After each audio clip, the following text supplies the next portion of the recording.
ऋषि बोले, महाभाग व्यास शिष्य सूत जी, आपको नमस्कार है। अब आप उस परम उत्तम भस्म महात्म का वर्णन कीजिए।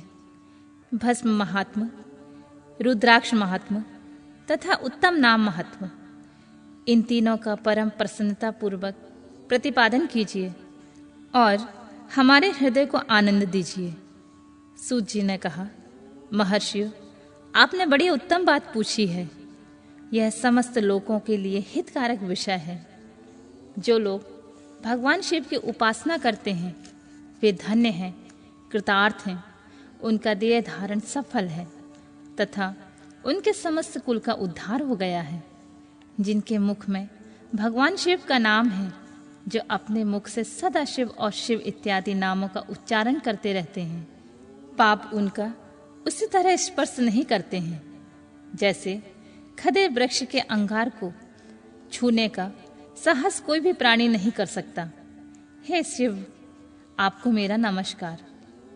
श्री शिवाय नमोस्तुभ्यम। ऐसी बात जब मुख से निकलती है तब वह मुख समस्त पापों का विनाश करने वाला पावन तीर्थ बन जाता है।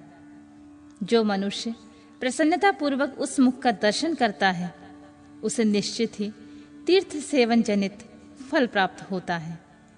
ब्राह्मणों, शिव का नाम विभूति और रुद्राक्ष ये तीनों त्रिवेणी के समान परम पुण्य माने गए हैं।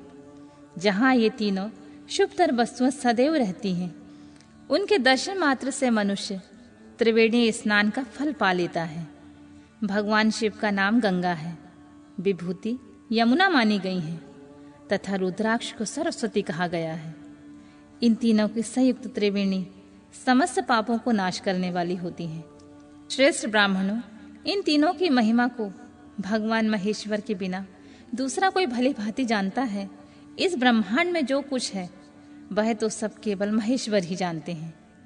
विप्रगण, मैं अपनी श्रद्धा भक्ति के अनुसार संक्षेप से भगवान नामों की महिमा का कुछ वर्णन करता हूँ। तुम लोग सब प्रेम पूर्वक सुनो। यह नाम महात्मा समस्त पापों को हर लेने वाला सर्वोत्तम साधन है। शिव इस नाम रूपी दावानल से महान पातक रूपी पर्वत अनायासी भस्म हो जाता है। यह सत्य है, सत्य है, इसमें कोई संशय नहीं है शौनक। पाप मूलक जो नाना प्रकार के दुख हैं वे एकमात्र शिव नाम से ही नष्ट होने वाले होते हैं। दूसरे साधनों से संपूर्ण यत्न करने पर वे पूर्णतः नष्ट नहीं होते हैं। जो मनुष्य इस भूतल पर सदा भगवान शिव के नामों के जप में लगा हुआ है वह वेदों का ज्ञाता है, वह पुण्यात्मा है, वह धन्यवाद का पात्र है तथा वह विद्वान माना गया है। मुने, जिनका शिव नाम जप में विश्वास है उनके द्वारा आचरित नाना प्रकार के धर्म तत्काल फल देने के लिए उत्सुक हो जाते हैं। महर्षि, भगवान शिव के नाम में जितने पाप नष्ट होते हैं उतने ही पाप मनुष्य इस भूतल पर नहीं कर सकते। जो शिव नाम रूपी नौका पर आरूढ़ होकर संसार रूपी समुद्र को पार करते हैं उनके जन्म मरण रूप संसार के मूलभूत वे सारे पाप निश्चय ही नष्ट हो जाते हैं। महामुनि, संसार के मूलभूत पातक रूपी पादपों का शिव नाम रूपी कुठार से निश्चय ही नाश हो जाता है। जो पाप रूपी दावानल से पीड़ित हैं उन्हें शिव नाम रूपी अमृत का पान करना चाहिए। पापों के दावानल से दग होने वाले लोगों को उस शिव नाम अमृत के बिना शांति नहीं मिल सकती है। जो शिव नाम रूपी सुधा की वृष्टिजनक धारा में गोते लगा रहे हैं वे संसार रूपी दावानल के बीच खड़े होने पर भी कदापि शोक के भागी नहीं होते। जिन महात्माओं के मन में शिव नाम के प्रति बड़ी भारी भक्ति है ऐसे लोगों को सहसा और सर्वथा मुक्ति मिलती है। मुनीश्वर, जिसने अनेक जन्मों तक तपस्या की है उसी के शिव नाम के प्रति भक्ति होती है जो समस्त पापों को नाश करने वाली होती है। जिसके मन में भगवान शिव के नाम के प्रति कभी खंडित न होने वाली असाधारण भक्ति प्रकट होती है उसी के मोक्ष सुलभ है। यह मेरा मत है। जो अनेक प्रकार के पाप करके भी भगवान शिव के नाम जप में आदर पूर्वक लग जाता है वह समस्त पापों से मुक्त हो जाता है। इसमें कोई संशय नहीं है। जैसे वन में दावानल से दग हुए वृक्ष भस्म हो जाते हैं, उसी प्रकार शिव नाम रूपी दावानल से दग होकर भी उस समय से सारे पाप भस्म हो जाते हैं। शौनक, जिसके अंग नित्य भस्म से लगाने पर पवित्र हो गए हैं और जो शिव नाम जप का आदर करने लगा है, वह घोर संसार सागर को भी पार कर लेता है। संपूर्ण वेदों का अवलोकन करके पूर्ववर्ती महर्षियों ने यह निश्चित किया है कि भगवान शिव के नाम का जाप संसार सागर को पार करने के लिए सर्वोत्तम उपाय है। मुनिवरों, अधिक कहने से क्या लाभ है। मैं शिव नाम के सर्व पापाहारी महात्म की एक ही श्लोक में वर्णन करता हूँ। भगवान शंकर के एक नाम में भी पाप हरण की जितनी शक्ति है, उतना पातक मनुष्य कभी भी नहीं कर सकता। मुने, पूर्व काल में महापापी राजा इंद्रदुग्न ने शिव नाम के प्रभाव से ही उत्तम सद्गति प्राप्त की थी। इस तरह कोई ब्राह्मणी युवती भी जो पाप कर चुकी है, शिव नाम के प्रभाव से ही उत्तम गति को प्राप्त हुई। दुष्वरों, इस प्रकार मैंने तुमसे भगवान नाम के उत्तम महात्म का वर्णन किया है। अब तुम भस्म का महात्म सुनो, जो समस्त पावन वस्तुओं को भी पावन करने वाला होता है। महर्षियों, भस्म संपूर्ण मंगलों को देने वाला तथा उत्तम है। उसके 2 भेद बताए गए हैं और मैं उन भेदों का वर्णन करता हूँ, तो सावधान होकर सुनो। एक को महाभस्म और दूसरे को स्वल्प भस्म समझना चाहिए। महाभस्म के अनेक भेद हैं। वह 3 प्रकार का कहा गया है: श्रोत, स्मार्त और लौकिक। स्वल्प भस्म के भी बहुत से भेदों का वर्णन किया गया है। श्वेत और स्मार्त भस्म को केवल द्विजों को ही उपयोग में आने की योग्य कहा गया है, और जो तीसरा लौकिक भस्म है, वह अन्य लोगों के लिए उपयोग में आ सकता है। श्रेष्ठ महर्षियों ने यह बताया है कि द्विजों को वैदिक मंत्रों के उच्चारण पूर्वक भस्म धारण करना चाहिए। दूसरे लोगों को बिना मंत्र के केवल धारण करने का विधान है। जले हुए गोबर से प्रकट होने वाला भस्म अग्नेय कहलाता है। महामुने, वह भी त्रिपुंड का द्रव्य है, ऐसा कहा गया है। अग्निहोत्र से उत्पन्न हुए भस्म का भी मनीषी पुरुष को संग्रहण करना चाहिए। अन्य यज्ञ से प्रकट हुआ भस्म भी त्रिपुंड धारण करने के काम आ सकता है। जावालोपनिषद में आए हुए अग्नि इत्यादि 7 मंत्रों द्वारा जल मिश्रित भस्म से धूलन करना चाहिए। महर्षि जाबाली ने सभी वर्णों और आश्रमों के लिए मंत्र से या बिना मंत्र के भी आदर पूर्वक भस्म के त्रिपुंड लगाने की आवश्यकता बताई है। समस्त अंगों में सजल भस्म को मलना अथवा विभिन्न अंगों में तिरछा त्रिपुंड लगाना, इन कार्यों को मोक्षार्थी पुरुष प्रसाद से भी ना छोड़ें, ऐसा श्रुति का आदेश है। भगवान शिव और विष्णु ने भी तिर्यक त्रिपुंड धारण किया है। अन्य देवियों सहित भगवती उमा और लक्ष्मी देवी ने भी वाणी द्वारा इसकी प्रशंसा की है। ब्राह्मणों, क्षत्रियों, वैश्यों, शूद्रों, वर्णकरों एवं जाति भ्रष्ट पुरुषों ने भी उन्मूलन एवं त्रिपुंड रूप में भस्म धारण किया है। इसके पश्चात भस्म धारण तथा त्रिपुंड की महिमा एवं विधि बताकर सूत जी ने फिर कहा, महर्षियों, इस प्रकार मैंने संक्षेप में त्रिपुंड का महत्व बताया है। यह सब प्राणियों के लिए गोपनीय रहस्य है, अतः तुम्हें भी इसे गुप्त रखना चाहिए।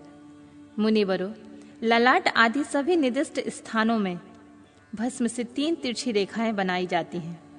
उन्हीं को विद्वानों ने त्रिपुंड कहा है। भौहों के मध्य भाग से लेकर अंत तक उतना बड़ा त्रिपुंड ललाट में धारण करना चाहिए। मध्यमा और अनामिका उंगलियों से 2 रेखाएं करके बीच में अंगुष्ठ द्वारा प्रतिलोम भाव से की गई रेखाएं त्रिपुंड कहलाती हैं। अथवा बीच की 3 उंगलियों से भस्म लेकर यत्न पूर्वक भक्ति भाव से ललाट में त्रिपुंड धारण करें। त्रिपुंड अत्यंत उत्तम एवं भोग तथा मोक्ष देने वाला होता है। त्रिपुंड की 3 रेखाओं में प्रत्येक के 9 देवता हैं, जो सभी अंगों में स्थित होते हैं। मैं उनका परिचय देता हूँ, तो सावधान होकर सुनो। मुनिवरों, प्रणव का प्रथम अक्षर अकार, गार्हपत्य, अग्नि, पृथ्वी, धर्म, रजोगुण, ऋग्वेद, क्रिया शक्ति, प्रातः सवन तथा महादेव, ये त्रिपुंड की प्रथम रेखा के 9 देवता हैं। यह बात शिव दीक्षा पारायण पुरुषों को अच्छी तरह समझ लेनी चाहिए। प्रणव का दूसरा अक्षर उकार, दक्षिणाग्नि, आकाश, सत्वगुण, यजुर्वेद, मध्य दिन सवन, इच्छा शक्ति, अंतरात्मा तथा महेश्वर, ये दूसरी रेखा के 9 देवता हैं। प्रणव का तीसरा अक्षर मकार, आहवनीय, अग्निय, परमात्मा, तमोगुण, सुदलोक, ज्ञान शक्ति, सामवेद, तृतीय सवन और तथा शिव, ये तीसरी रेखा के 9 देवता हैं। इस प्रकार स्थान देवता को उत्तम भक्ति भाव से नित्य नमस्कार करके स्नान आदि से शुद्ध हुआ पुरुष यदि त्रिपुंड धारण करे तो भोग और मोक्ष को भी प्राप्त कर लेता है। मुनीश्वर, ये संपूर्ण अंगों में स्थान देवता बताए गए हैं। अब उनके संबंध में स्थान बताता हूँ, भक्ति पूर्वक सुनो। 32, 16, 8 अथवा 5 स्थानों में त्रिपुंड का न्यास करें। मस्तक, ललाट, दोनों कान, दोनों नेत्रों, दोनों नासिका, मुख, कंठ, दोनों हाथों, दोनों कोहिनी तथा दोनों कलाई, हृदय, दोनों पार्श्व भाग नाभि, दोनों अंडकोश, दोनों उरु, दोनों कुल्फ, दोनों घुटने, दोनों पिंडली और दोनों पैर, ये 32 उत्तम स्थान हैं। इनमें क्रमशः अग्नि, जल, पृथ्वी, वायु, 10 दिक् प्रदेश, 10 दिक्पाल तथा 8 वसुओं का निवास है। धर, ध्रुव, सोम, आप, अनिल, अनल, प्रत्यूष और प्रभास, ये 8 वसु कहे गए हैं। अब इनका नाम मात्र लेकर इनके स्थान में विद्वान पुरुष त्रिपुंड धारण करें अथवा एकाग्रचित होकर 16 स्थानों में ही त्रिपुंड धारण करें। मस्तक, ललाट, कंठ, दोनों कंधों, दोनों भुजाओं, दोनों कोहिनियों तथा दोनों कलाइयों में, हृदय में, नाभि में, दोनों पसलियों में तथा पृष्ठ भाग में त्रिपुंड लगाकर वहां दोनों अश्विनी कुमार का शिव शक्ति रूप रुद्र, ईश तथा नारद का और वामा आदि 9 शक्तियों का पूजन करें। ये सब मिलकर 16 देवता हैं। अश्विनी कुमार 2 कहे गए हैं, नासत्य और दस्त्र अथवा मस्तक, केश, दोनों कान, मुख, भुजा, हृदय, नाभि, दोनों उरु, दोनों जानु, दोनों पैर और पृष्ठभाग, इन 16 स्थानों में 16 त्रिपुंड का न्यास करें। मस्तक में शिव, केश में चंद्रमा, दोनों कानों में रुद्र और ब्रह्मा, मुख में विघ्नराज गणेश, दोनों भुजाओं में विष्णु और लक्ष्मी, हृदय में शंभु, नाभि में प्रजापति, दोनों उरुओं में नाग और दोनों नाग कन्याएं, दोनों घुटनों में ऋषि कन्याएं, दोनों पैरों में समुद्र और विशाल पृष्ठ भाग में संपूर्ण तीर्थ देवता के रूप में विराजमान है। इस प्रकार 16 स्थानों का परिचय दिया गया। अब 8 स्थान बताए जाते हैं। गुहा, स्थान, ललाट, परम उत्तर, कर्णयुगल, दोनों कंधे, हृदय और नाभि, ये 8 स्थान हैं। इनमें ब्रह्मा तथा सप्त ऋषि, ये 8 देवता बताए गए हैं। मुनीश्वरों, भस्म के स्थान को जानने वाले विद्वानों ने इस तरह 8 स्थानों का परिचय दिया है, अथवा मस्तक, दोनों भुजाएं, हृदय और नाभि, इन 5 स्थान को भस्म वेता पुरुष ने भस्म धारण के योग्य बताया है। यथासंभव देश, काल आदि की अपेक्षा रखते हुए भस्म को अभिमंत्रित करना और जल में मिलाना आदि कार्य करें।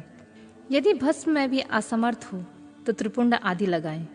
त्रिनेत्रधारी तीनों गुणों के आधार पर तथा तीनों देवताओं के जनक भगवान शिव का स्मरण करते हुए नमः शिवाय कहकर ललाट में त्रिपुंड लगाएं।